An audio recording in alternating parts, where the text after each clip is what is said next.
Well, obviously, as most people know, I've got an electric car, so it's going to be interesting to see the differences between the diesels that we use currently and the electric vehicle we're about to take out, a nice little Renault. Um, Obviously, you won't have any lag from the power. The power should be instantaneous. What will be interesting is the braking side of it. You know, how much brake do you need to use? Can you just lift the foot off like you can on like most cars where they do that regenerative braking? So it's going to be interesting. It'll be good to see. I think the trailer's fully laden as well, so it'll be good to see how much that's going to affect the range, etc.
Got any weight in it? 12 ton.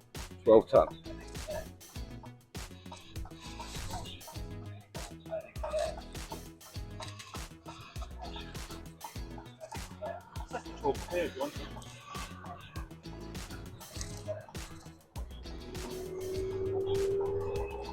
Wow.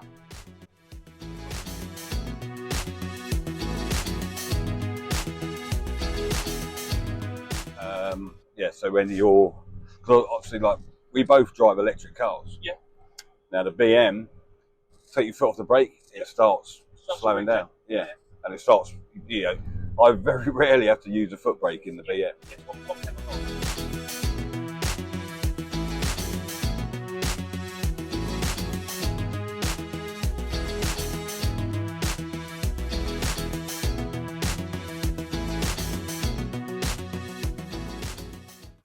So no matter what, so if you've got a 200 kilowatt charger and you've got to put 500 into this, so it's two hours, 2.5 hours.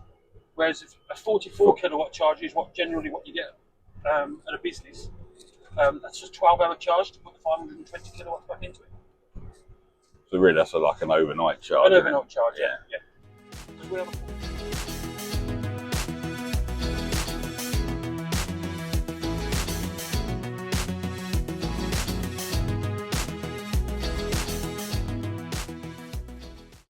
That is mental.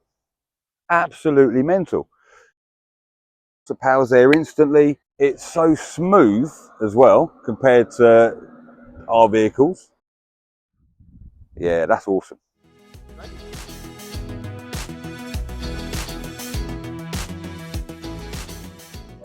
So we're here with Simon from Renault to give us a bit of a debrief about the E-Tech T. Hi. Hello, how you doing? Pleased to meet you. The RTX 2025, you having a good show? Again, another year. Yeah, it's been fantastic so far. So this is a big unveiling for you, really. It is and it isn't. It's nothing new. Renault electric trucks have been around now since around about 22. So we've got around about 2,500 in operation across Europe. And we've got around about 50 million kilometres of data now to actually support the business case for electric trucks. So hence that's why we're here.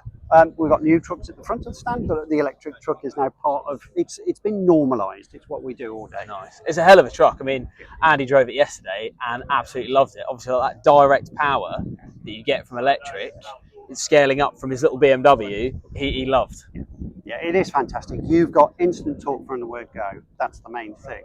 And if you actually take this particular truck and put it into the old language that we're used to in terms of horsepower, you've got 660 horsepower at your disposal. So it's a fantastic tool. It really is.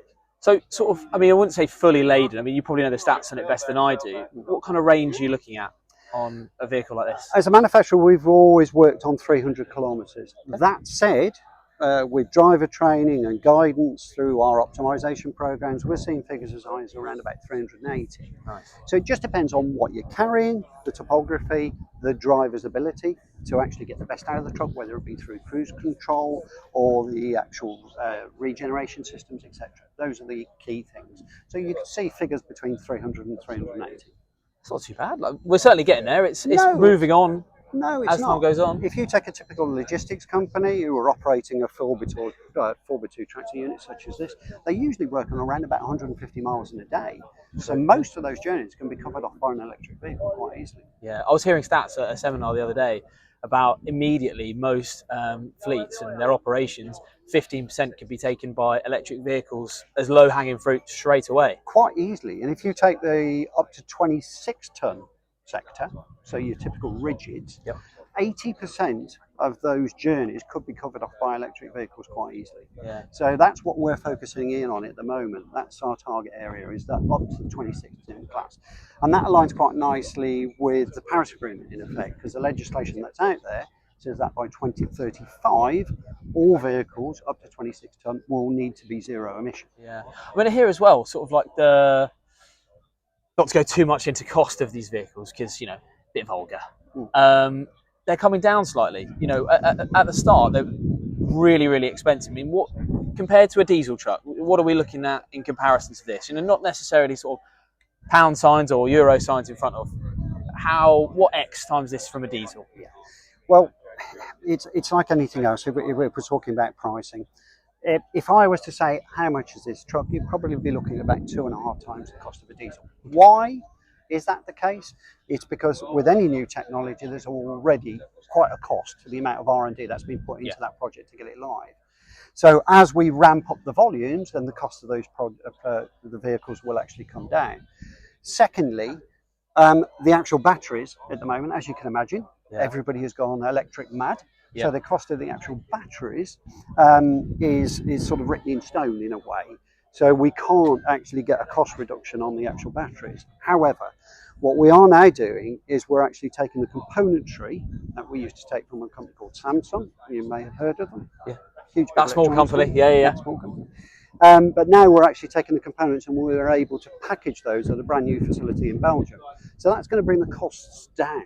Yeah. So as we actually increase the vehicle park and sell more units, then those costs will come down, and at which point then we might get some sort of parity with diesel. Oh, amazing.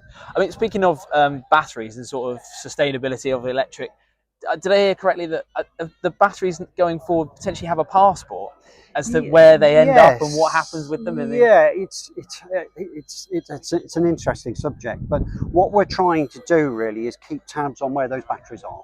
That's what we need to do. The main reason for that is we want them to actually be recycled and managed in an ethical way. Nice. Now, we've got a program at the moment where we're actually taking these vehicles back at end of life, and that's our vision. So we're not there yet. It'll be 6-7 years down the road. But the idea is to actually take the vehicle back, take the batteries away. They will get recycled and put into other projects. It could be your company car, for instance. It could be your home electricity systems, that sort of thing, because these batteries are certainly not dead at the end of a life in the truck. And then we will recondition the truck and send it out as a nearly new truck. That's the idea. So we are actually reducing the cost of the trucks by doing it that way as well. I suppose kind of leading on from that is it's all a bit unknown at the moment, the second-hand market and how that looks. Obviously, when you come into like driver training and us as a company, would we put a brand new £250,000 truck out with a learner? Probably not. So, I mean, it's still an unknown though, isn't it? Second-hand market at this stage in 25? Yeah, we've got to get the demand for trucks, and whether that's pushed via legislation or, for instance, ULEZ schemes. Many cities are actually looking at ULEZ schemes at the moment. There are around about 32 projects, I think, rolling out across the UK at the minute. So operators are going to be pushed into it.